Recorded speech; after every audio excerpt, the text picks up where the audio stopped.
عادل نذیر مکتب تشیع کی طرف آیا ہے تو یہ آیا نہیں، اسے قبول کیا گیا ہے، اسے آنے کی اجازت دی گئی ہے۔ جس کی روح میں بھی یہ خباثت ہے، جس کی ولادت میں بھی خباثت اور نجاست ہے، وہ جتنی بھی کوشش کر لے وہ اس مکتب پاک و پاکیزہ کے نزدیک نہیں آ سکتا۔ یہ ہے ہمارے ایمان کا معیار۔ صلوات پڑھیے محمد وعلی محمد۔ اللہم صلی علی محمد وعلی محمد۔ میں اپنی پوری کوشش کے باوجود اس سے زیادہ بلند آواز سے بول نہیں پا رہا، تو اس لیے معذرت بھی چاہتا ہوں۔ مجھے مسائل کی منزل تک بھی پہنچنا ہے، اور آج جس شخصیت کا ذکر کرنا ہے اگرچہ سن میں وہ بہت کم سن ہے، لیکن مرتبے اور رتبے میں وہ بہت اعلیٰ ہے۔ باب الحوائج کا خطاب میں نے پہلے عرض کیا تھا، 4 شخصیات کو ملا ہے۔ ایک حضرت ابوالفضل العباس، ہم نے ایران میں رہ کے دیکھا ہے واقعاً یہ قوم جس طرح عاشق کے ابوالفضل ہے کوئی اس طرح نہیں۔ ایرانی جب بھی، اور ہمارے اسی طرح ہمارے افغانی دوست، جب بھی انہیں کوئی مشکل پڑتی ہے، ہم انڈیا پاکستان میں جب کوئی مشکل ہو تو کیا کرتے ہیں؟ یا علی، یہ کہتے ہیں نا، لیکن ہمارے ایرانی اور یہ ہمارے افغانی دوست یہ امام علی کو زحمت نہیں دیتے۔ یہ جب بھی کوئی انہیں مشکل پڑتی ہے تو یہ یا ابوالفضل کہتے ہیں، جتنی بھی مشکل ہو یہ یا ابوالفضل کہیں گے۔ سب سے کامن ترین نام ایران میں آپ کو حضرت ابوالفضل کا ملے گا۔ اگر کوئی چیمپئن ہے، ایک ان کا چیمپئن تھا جس نے بہت سارے میڈل جیتے دنیا بھر میں،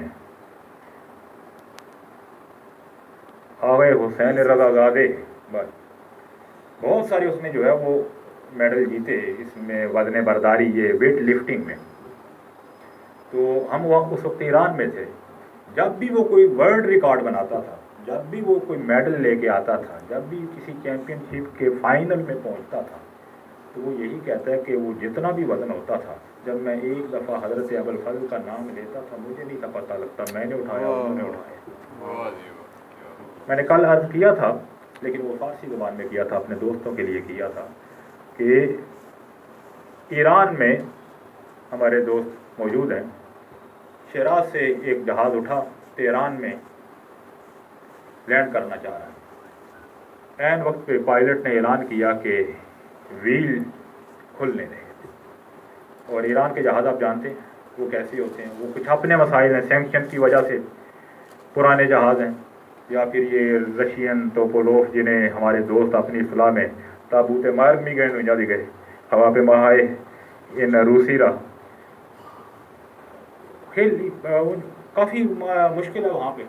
تو جہاز لینڈ کرنا چاہ رہا ہے لیکن اس کے ویل نہیں کھل رہے، اور یہ لوگ بتاتے ہیں جو جانتے ہیں کہ یہ بڑا مشکل مرحلہ ہوتا ہے، اگر ویل کھل جائیں تو بہتر ہے، اگر نہ کھلیں تو شاید یہ ڈیولپ کنٹری کے پاس تو کوئی اس کا حل ہو، لیکن کم از کم یہ یہاں پہ یہ ڈیولپنگ کنٹری کے پاس اس کا کوئی حل نہیں ہوتا، اور وہ سیدھا سیدھا حادثہ ہی ہوتا ہے۔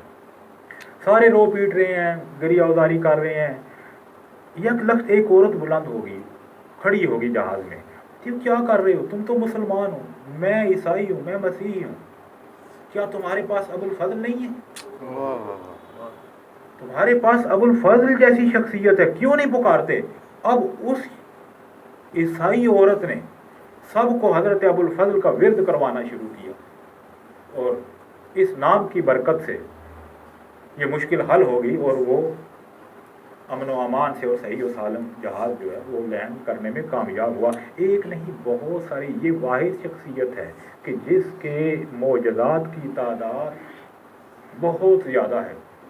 اب چونکہ باب الحوائج کا تذکرہ ہو رہا ہے، اور کل ہم نے شہادت بھی پڑھی حضرت ابوالفضل کی، اور آج کی جو شخصیت ہے شہزادہ علی اصغر کی، ان میں اور حضرت ابوالفضل میں ایک بات مشترک ہے، وہ یہ ہے کہ دونوں ہی باب الحوائج ہیں۔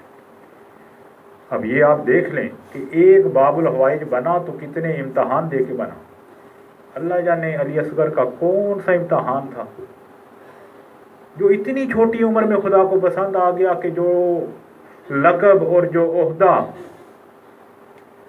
حضرت ابوال فضل کو دیا, حضرت عباس علمدار کو دیا, وہی عہدہ علی اصغر کو ملا.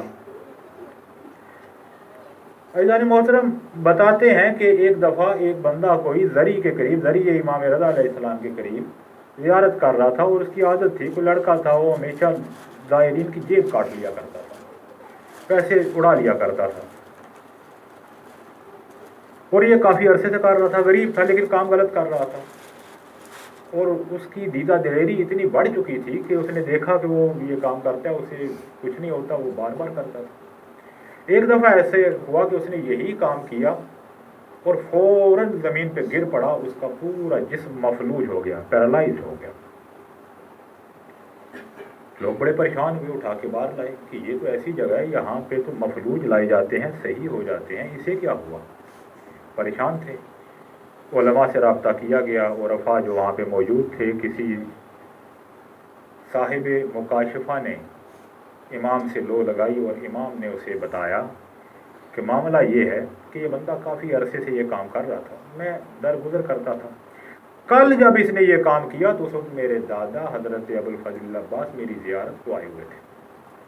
اب ان کی جلالت کے پیش نظر میں نے تو کچھ نہیں کہا, وہ جاتے ہوئے سزا دے گئے ہیں. مولا آپ تو بڑے